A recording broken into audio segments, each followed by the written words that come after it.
Well, certainly the southern border is the talk of Washington and Wall Street and Main Street these days.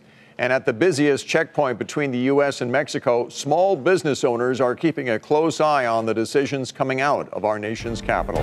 Aditi Roy is in San Ysidro, California for us tonight.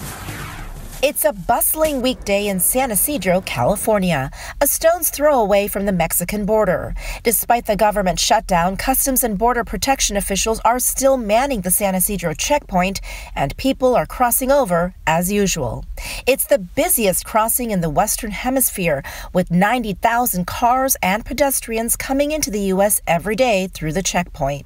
These shop owners rely heavily on those Mexican residents crossing over to the U.S. to buy clothes, shoes, or perfume, contributing to the nearly $700 million in sales generated in San Ysidro every year. We really depend on cross-border consumers. Our retail industry, our tourism industry depends on this cross-border consumer. Business leaders say since President Trump started talking about building a wall, delays at the crossing have increased. And now, with the president forcefully calling on Congress to approve the nearly $6 billion needed to help pay for the barrier, business leaders are worried it will affect the local economy. Business doesn't like uncertainty, and the border closures recently have created uncertainty. Uncertainty translates into discouraging trade and travel. And when you discourage trade and travel, you see a direct economic impact. One report says a delay of 45 minutes per crossing cost San Diego County nearly $1.3 billion in lost business income per year.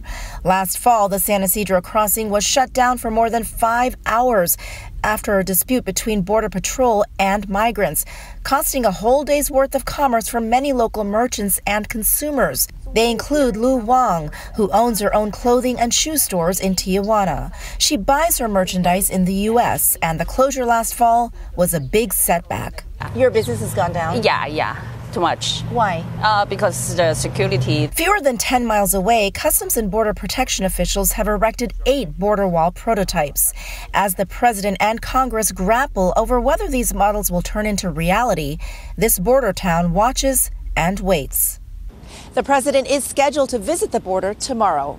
For Nightly Business Report, I'm Aditi Roy, San Ysidro, California.